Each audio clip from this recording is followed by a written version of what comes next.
So, welcome everyone. We're gonna make a start. Today we have an internal speaker. It's Marco Tulio Pacheco Coelho. And for those who don't know him, he started his journey in science in the Federal University of Goiás in Brazil, where he also did his PhD with Tiago Rangel, where he studied the evolutionary processes and the emergence and maintenance of biodiversity, where he also looked at the distribution of human languages in South America. And he has been with us at Vessel in Catherine Graham's group since 2021, and is now a scientific assistant, I believe. And we're going to hear about his research at Vessel in this talk. Thank you. Thank you all for coming.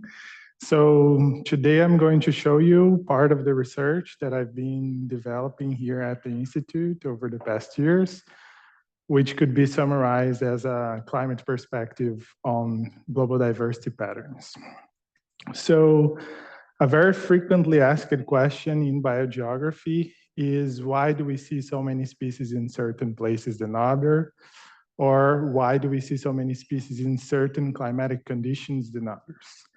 We've been trying to answer this question since the first description of large-scale patterns of species diversity by Alexander von Humboldt, that while describing a gradual increase in the number of species as we approach the tropics, he also proposes that the differences in climatic conditions between tropical and extratropical regions could be a reasonable explanation for the emergence of these large-scale patterns of species diversity.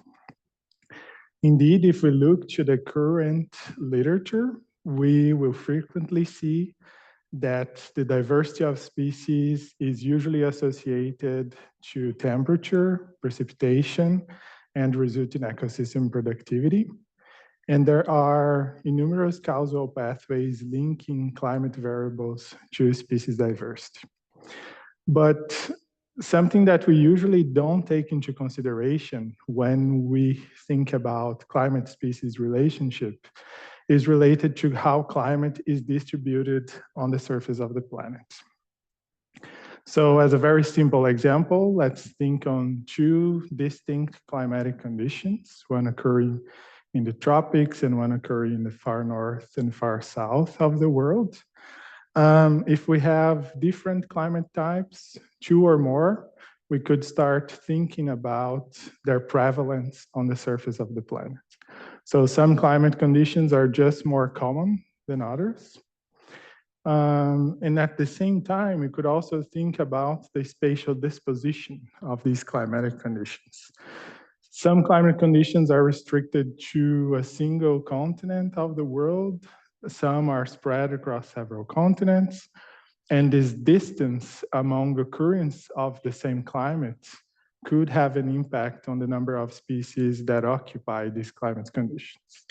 So, and in terms of the prevalence, we are just thinking in terms of species area relationship. So a climate that is more common will have more species just because it occupies a huge extent of the planet. So if we start thinking about these geographical characteristics of climate conditions, a natural question that emerges is if the greater diversity that we observe in certain climate conditions results from climate itself, due, for example, how warm or how wet a given climate is, or if it results from these geographical characteristics of climate conditions. To answer this type of question, we have to change a little bit the way that we investigate biodiversity patterns by looking to biodiversity patterns directly in climate dimensions or climate space. There's nothing new into looking to biodiversity patterns in climate space. In fact, that's how life zones and biomes have been defined in the past. And it has been extensively used in species distribution modeling and its many applications. But something that is still very rare to do is to look to biodiversity patterns directly in climate dimensions to study climate-species relationship, or how these geographical characteristics of climate can affect species diversity. But thinking on the way that we usually classify the world to measure properties, we have our spatial domain in 2 dimensions, in latitude and longitude, and then we define equal intervals in latitude and equal intervals in longitude to define our spatial units at global scale. In each of these grid cells that can have whatever size you adjust, depending on the size of these equal intervals that you define, is going to define the resolution of your geographical space. And we could map anything that we would like in these geographical units, for example, the temperature or the number of species that occupy each of these locations. So in this case, I'm mapping climatic conditions, basically representing gradients of how warm or how cold a given location is, or how wet and how dry these locations are.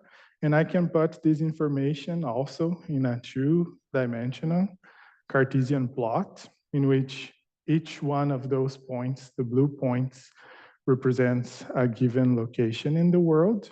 And my axes define variation in terms of how dry or wet a given location is, or how cold and warm a given location is.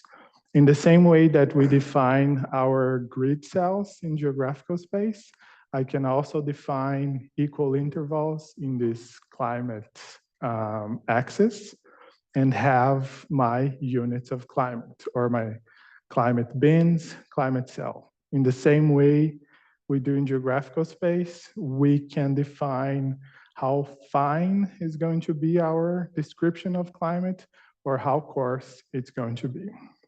So climate and geographical space are connected by a property known as Hutchinson's duality, which means that one climate type can be found in many regions of the world, while many regions of the world can be defined as a climate type. So as a very broad example, the Mediterranean climate is named by its occurrence in the south of Europe, but this Mediterranean climate is also found in some regions of California, Chile, South Africa, or regions of Australia. So Mediterranean climate is found in many regions of the world, while these many regions of the world belong to this classification of climate. So this is the duality between geographical and climate space, and it's important because we can map geographical information in climate space or vice versa.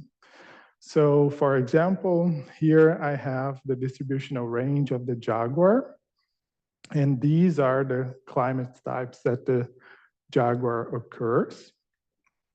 Here I have the geographical distribution of the leopard, which does not co-occur in geographical space with the jaguar, but they share many climatic conditions. So they overlap the climatic conditions they occupy in climate space. So if I consider the overlap of all mammal species, I can then have a richness map of mammals defined in climate space. I can do it for all terrestrial vertebrates and then study these gradients of diversity directly in climate. So we can also measure properties of climate space, of each climate. So for example, if I sum the area of all climate fragments of a given climate type, I could measure how much area that climate occupies. So then I can have this distribution of areas of the different types of climates. I can also measure the isolation of climates in the planet by identifying the fragments of a single climate type, and then averaging the distances among all the pairs of fragments of this climate. In this case, the distance is measured by a geodesic distance, or also known as great circle distance, to take into consideration the curvature of the planet. So I can also have my gradients of climate isolation. So with these properties that I just described, we can start defining very simple statistical models in which our response variables is represented by species richness, and the predictors are defined by these properties of geography of climate or climate itself. So geography of climate being represented by climate area and isolation, and climate itself by the axes that define my climate space. So with these very simple models, we are able to explain almost the totality of variation in the gradients of species richness in climate space. So we can explain around 90% of the variation. And from this 90%, 1/3 of it comes along from these geographical characteristics of climate. Around 15% by climate itself, and the great majority by the joint effect of the geography of climate and climate itself.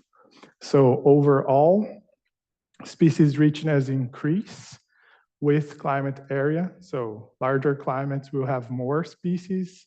Overall, species richness increase with the isolation of climates, with the exception of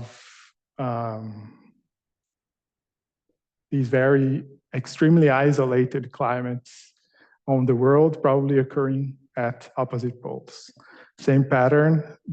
I'm showing here the patterns for all birds and mammals, but the same applies for all amphibians and reptiles.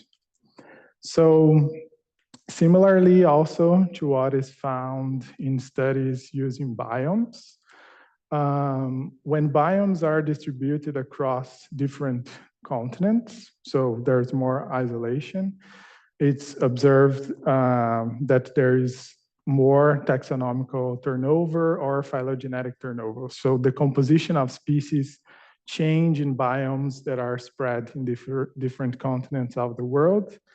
Very similar pattern happens if we consider the area or isolation of climate conditions. So there is a larger turnover in the composition of species for all the groups as we increase, as climates increase their area or their isolation. One of the most important hypotheses to explain the emergence of latitudinal gradients of species diversity is known as the area hypothesis. This idea emerged in a classical paper by John Terborg, in which he shows that the climates occurring in lower latitudes are actually the most common in the world. And that would be a reasonable explanation for why we also see more species accumulating in lower latitudes. This idea was later amplified by Michael Rosenzweig in a classical book in the field. And the environmental focus was changed to a geographical focus, into a very general idea that because the tropics are larger, you would have more species occurring in the tropics.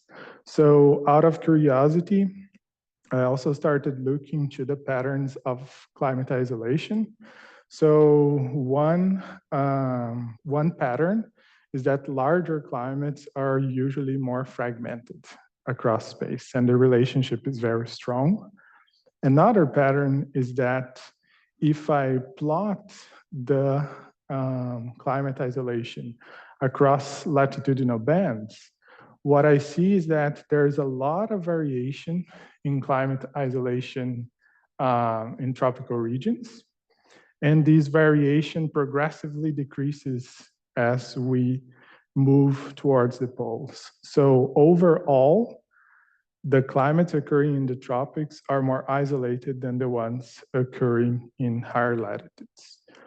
This is important because in the field, usually the broad description that we have about climate is that we would have a continuous tropical climate that is dividing temperate, boreal, Arctic climates. So the whole idea was actually that the opposite from this, that extratropical climates would be more isolated, but in fact, there is a lot of variation in isolation of tropical climates that can be very connected or very isolated from each other, and this variation decreases towards the poles.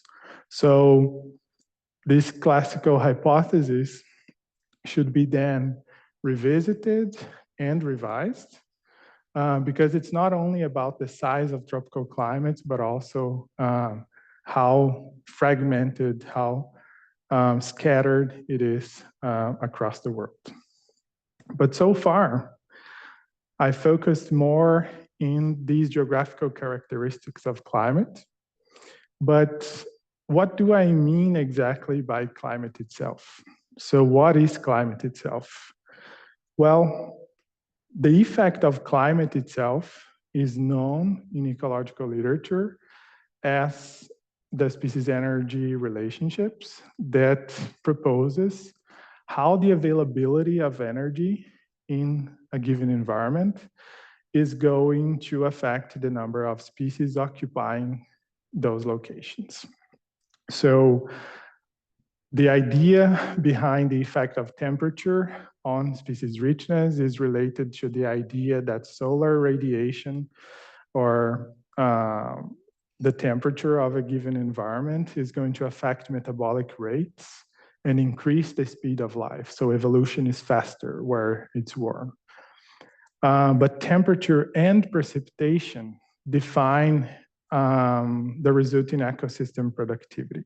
So productivity is another form of energy, a chemical available energy that individuals can use. So the idea in the field is that locations that are more productive will have the capacity to support a larger number of individuals.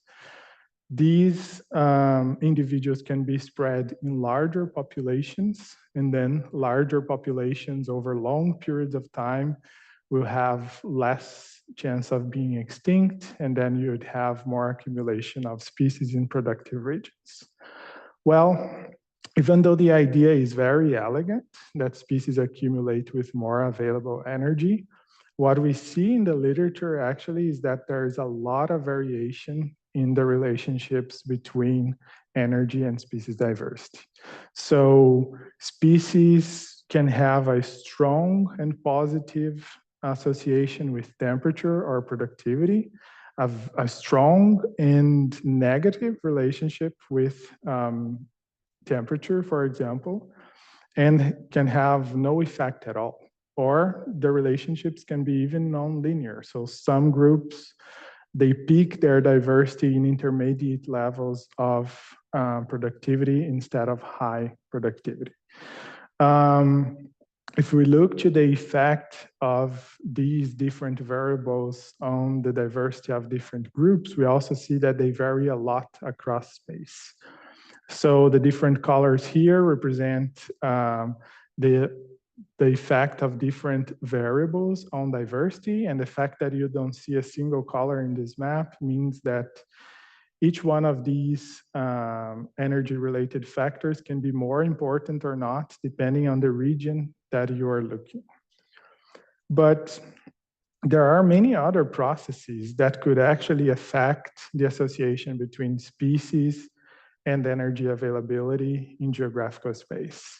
So, for example, dispersal limitation, species interaction, local historical contingencies occurring locally that is affecting the number of species and therefore affecting the association between species and the availability of energy. And there is a certain advantage when we start thinking about mapping species diversity in climate space. Because in this case, we are assuming that, or for a given climate, species don't need to co-occur to each other in geographical space to share the same climate condition. So when you are mapping species in climate space, you are assuming that the species can occupy that climate in whatever region it is. So in a certain way, you are reducing the effect of dispersal limitation. So what if we go back to these propositions of the relationship between energy and species richness and reevaluate them directly in climate dimensions? If we do so, we are prioritizing climate over all of the spatial processes that we believe also affect species richness. So one very interesting example is if we look to a single energy pathway to biodiversity through the metabolic theory. So the metabolic theory is I would say a consolidated theory in the field.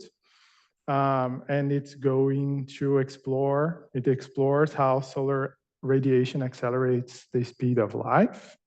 So putting this very simply, this model on top is going to assume that the individual metabolic rates has an exponential relationship with temperature. And based on this assumption, a model, a very simple model, was derived with the idea that the log of species richness would have a linear relationship with temperature with a specific slope. And this slope would be the activation of metabolic processes, vary between minus 0.6 and minus 0.7. So this model is very simple, but for the first time in biogeography and macroecology, a model was derived based on first principles that generated a representational model with a specific prediction that could be tested in nature. And ecologists did it for many years. So the dashed lines there represents the expectation of the theory. So the variation in the slopes between minus 0.6 and minus 0.7. And the points that you see represents the empirical observations of these slopes. So overall, nobody finds a fit for this slope. There are many discussions about why that model could be wrong. One of them is that it's so simple that it includes only temperature. Other discussions go into the fact that we don't know how to test this model. We don't know which spatial scale it applies. We don't know if it should apply for a whole group of organisms, such as all amphibians, or if we should test it for a specific family of amphibians, or if we should test for a specific region of the world, and so on. So here I'm testing the model, assuming the global distribution of amphibians and reptiles. And as we can see, the slope from the empirical data is, it doesn't match the expectation of the theory. But again, the theory, the model derived by the theory has only temperature. Doesn't include even precipitation or any spatial process that we can imagine. So what happens if I define the world only based on temperature? So what I'm doing here is that I'm defining bins of temperature in the world, and I'm counting the number of species that occupy these bins of temperature. And then I test a model that only includes temperature, and then I find the predictions. Why do I think that in this case the prediction works? Because this type of model could only work if the world would be defined only based on temperature. If we are collecting species richness in different locations, species richness will be affected by numerous other processes. And here I'm prioritizing temperature over any other spatial processes or any other environmental variables. But it's very hard to argue that there is a single energy pathway to biodiversity. So I can also start measuring the number of species across different bins of temperature and precipitation. And I can define a path model with all the ideas that ecologists have in terms of how temperature, precipitation, and productivity is going to affect species richness. The only difference here is that I'm also considering the climate area and the isolation of climate. I'm also assuming in my general model interaction between temperature and precipitation, and an interaction between climate area and isolation. So this gives us the opportunity to compare the effects of multiple energy pathways to biodiversity. And to simplify this, I'm going to look to the direct effects, and I'm going to plot all of these direct effects in a single image. So the pattern I want you to see here is that all the lines point to the same direction. So the direction of effect of energy-related factors and the geographical characteristics of these energy-related factors affect different groups of endotherms and ectotherms in the same way. The difference is that I'm also plotting here in the donut plots the importance of each predictor. And we can see that the pink and the red part of these donuts, they are larger for ectotherms. So ectotherms are more directly affected by temperature and the area of climate than the endothermic species. So from a literature that has tons of variation on the relationship between species richness and energy-related factors, things become very recurrent if we analyze them directly in these energy related dimensions, in temperature and precipitation dimensions. So another hypothesis in the field is that the water availability is going to constrain species richness in areas that you have high energy availability. And this idea has been tested by Hawkins in 2003. And then it's interesting because the previous idea in the literature and even in the paper is pretty much climatic, that water will be a limiting effect in locations with higher energy availability, in locations with higher temperature. But it's tested in geography. And as you can see here, he's proposing the idea for birds and butterflies. And what defines far north that you would have low energy availability varies across group, and it's also very difficult to define. It's not a straight line. But what if you do the same thing directly in climate? So I can capture this effect by the interaction between temperature and precipitation. Just another interesting fact. Elisa, also here at the Institute, tested this idea for all terrestrial vertebrates, and she only finds consistent results with this idea for reptiles, not for all terrestrial vertebrates. But if I test the same idea directly in climate, as the idea was proposed, then I see always a positive interaction between precipitation and temperature, meaning that the effect of water availability increases where you have higher temperature. So indeed, water is a more limiting factor in locations that have high temperature. And something very, very simple that we usually don't think about when we start thinking about these relationships between species richness and the availability of energy across space is that here I'm mapping, so the colors represent species richness, and the size of each bar represents the area of that climatic conditions. So on one side, we have high temperatures being extremely common in the planet.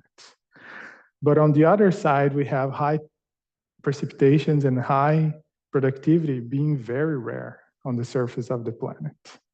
So for sure, these characteristics would affect how we imagine energy availability is related to species richness. For example, it is common to find that for some groups, plants and some groups of animals, that you have very high precipitation leading to lower species richness.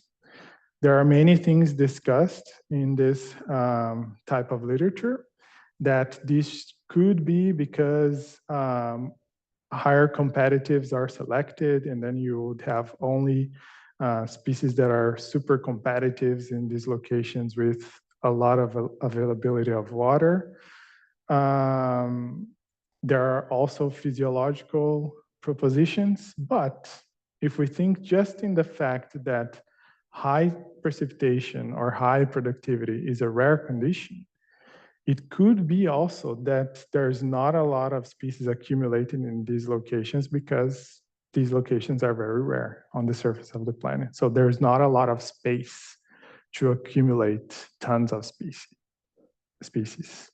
So another thing I've been looking is about the dynamics of climate area and climate isolation over the past 5 million years. So this is a video, it's a little bit heavy and it's probably going to crash a little bit, but basically these bins that I have represents location that species occur in the present. And it's fixed because that's where I know that species occur in the present. I'm looking to the dynamic over the past 5 million years. And in this case, why 5 million years? Because most of the species of mammals, birds, amphibians, and reptiles are younger than 5 million years. It's very rare to find a species that is alive in these groups that originated before 5 million years.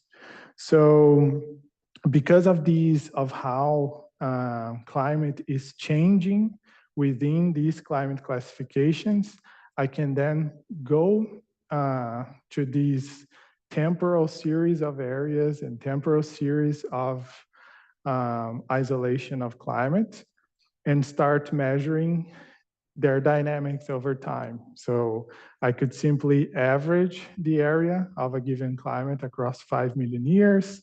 I can calculate variations, such as a standard deviation of area, but also magnitudes of shift, how much it changed in terms of either area or isolation.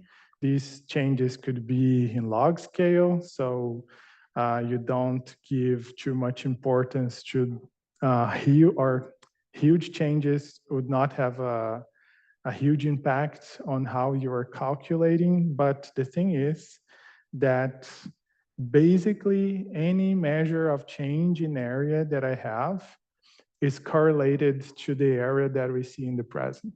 So these red dots here show the Pearson correlation between the present area, the average area, and variations in size, and they are super correlated. So when we fit a statistical model, like I was doing before, that assumes the effect of current area, the hidden assumption in those types of models is that you are assuming that area is constant over time, which in this case, the present area is very much correlated to what happened with the area in the past. So there's not a lot that I could bring in terms of information regarding the temporal dynamics of area over time. But the same is not true for how isolation changed over time. In this case, this variation of isolation is not necessarily associated to the present or to the average isolation across 5 million years. So if we go back to what we know so far, isolation usually explains a very small amount of variation in species richness, but it changes if you consider the past dynamics of isolation. So the past dynamics of isolation explains current species richness in the same proportion as area, which is something that we didn't observe without considering the temporal dynamics. So what is then the climate perspective on global diversity patterns? Well, 90% of the variation can be explained by climate and its geographical characteristics. Species richness and the turnover in species compositions increases with area and isolation. There's greater climate isolation in the tropics, a pattern that decreases towards the poles. High temperatures are very common on the surface of the planet, but high precipitation and high productivity are rare. And this for sure impacts the associations we measure between the availability of energy and species richness. Contrary to what we see in the literature with context dependency on species energy relationships, actually, if you evaluate these relationships directly in climate, they are recurrent and they match well-established ecological theory. And it seems like that temperature, area, and past isolation dynamics are the key predictors to explain why do we see so many species occupying certain climate conditions than others. So these conclusions are only cool because I listened to this huge list of collaborators, and that's it. Thank you.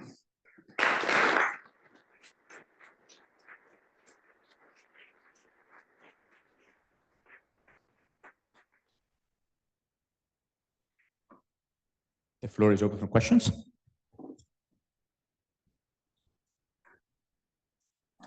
Hey, thank you very much. Very interesting research and very clear talk. Thank you. Thank you. I was wondering about your conclusion about the variation in kilometers and in between the areas and how it is shrinking close to the poles. So my question is like, isn't it obvious due to just geographical projection that in the poles we just have shorter distances? Exactly. It is obvious, but it's the contrary of what is described in the field. So when you consider the curvature of the planet, of course, you will have smaller distances between the climates occupying there. But the thing is that you also have climates occupying different poles of the planet. But in this case, it's not taken into consideration because many species don't occupy Antarctica. So these huge distances among Arctic climates, they are not even considered because the species don't occur there. So I agree, it's absolutely obvious, but it's the contrary of what is written in the field. Thank you.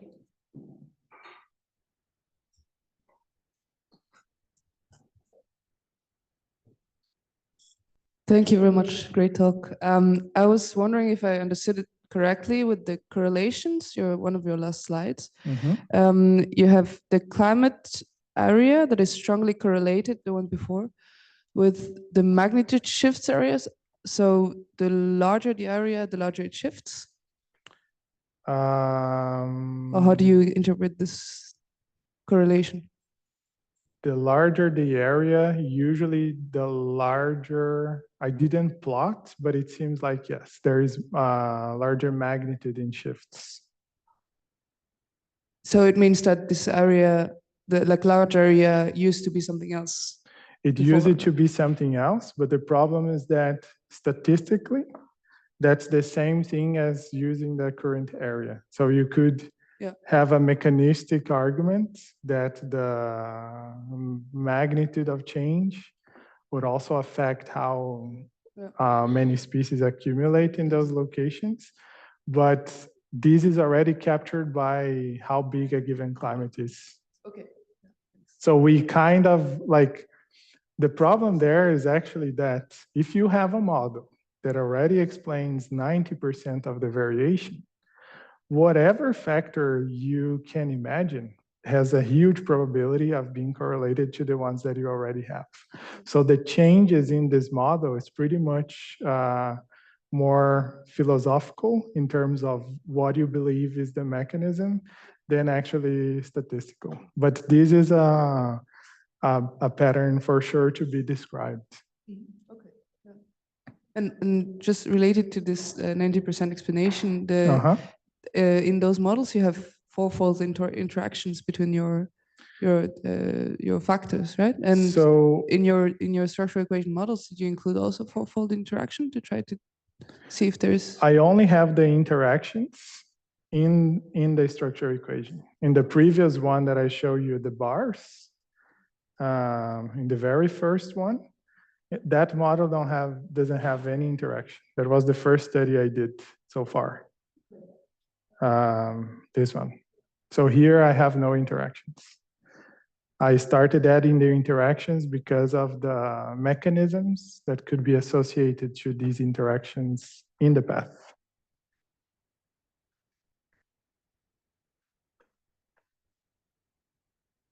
I lost. Anyways, at this one. I was very fascinated by like your graph with the Whittaker plot across different years or like going in the past. Does your simulation also cover glaciation period and what happened then? It does. You will have, well, the video here will not help a lot, but in the glaciation periods is when you see a more spread, and you even have climates that existed but that don't exist today. So the fact that I am fixing my bins to where no species occur today means that I'm ignoring the climates that existed, but that species don't occupy anymore because they don't exist in the present. So it wouldn't be shown anymore. Every time, for example, you see those points there on top, you see that they are going out of the square. This going out means that that climate changed in a way that it doesn't exist today. So I can show the patterns of the climates that existed and don't exist now, but I still didn't find a way to add that to an analytical framework. So the only thing I can do so far is to consider that at some point, if all of those points are out of that climate has zero area.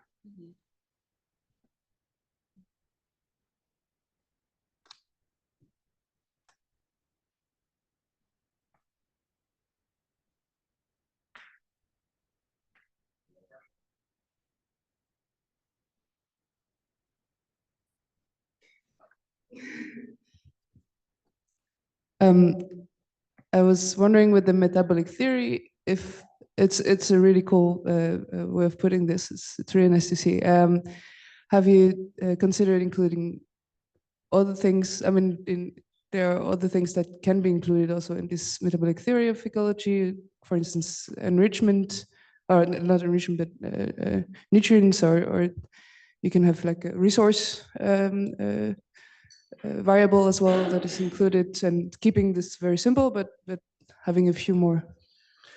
I have considered, because once you go to this space that you kind of can capture a lot of the variability, this gives you the possibility of developing models theoretical models to understand what is going on there way better than what we do in geographical space, because you need an extremely complex model to understand, for example, why the number of mammals in a given region in South America is lower or higher than the number of mammals in a region in Africa. So you need tons of things there, including the fact that there is a historical contingency in South America of connections of biotic interchange between North and South and so on that didn't necessarily happen in Africa.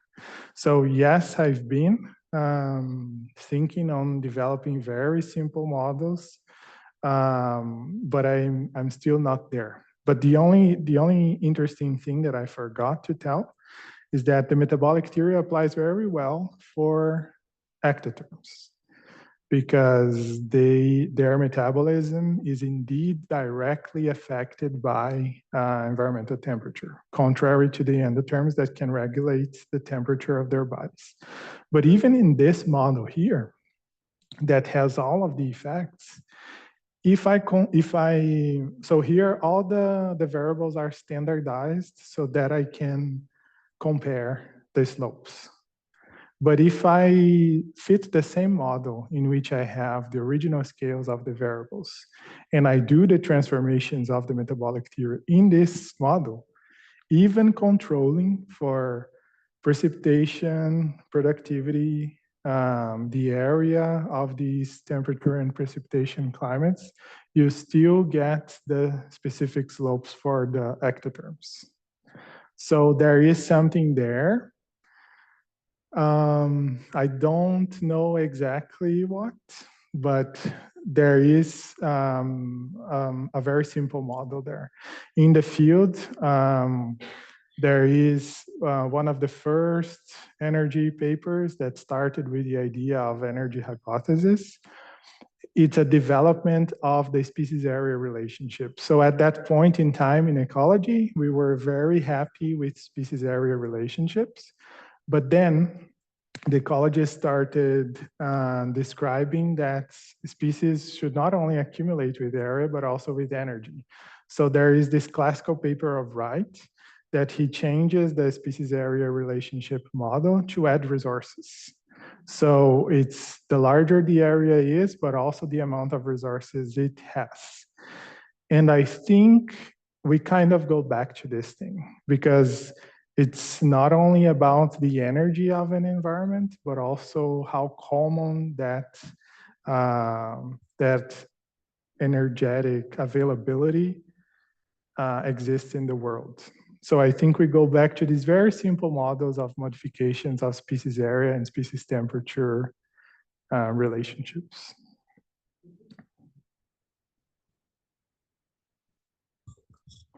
Hey, great talk.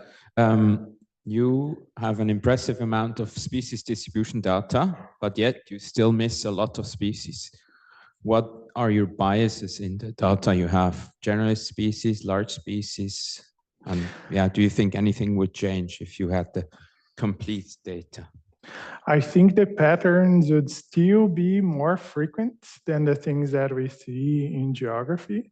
But yes, there is a bias in terms of data availability for many groups. These groups, vertebrates, they catch a lot of attention. And there is publicly available distributional data for basically, for the great majority of species. The quality of this data is not necessarily the most impressive in the world, but for sure there is more data availability than groups of insects, for example, because these ones are like kind of the flag groups, right? So I would be very, but there are other groups with very good availability of data. Some insect groups, I could not say all. Also insect groups, for example, that catches a lot of attention, such as butterflies. But if the energy theories applies to life in general, I would say that you should not expect a lot of variation. So if there is a lot of variation, then we need to reevaluate. But at least for terrestrial vertebrates, in which we have global data, etc., they are very recurrent.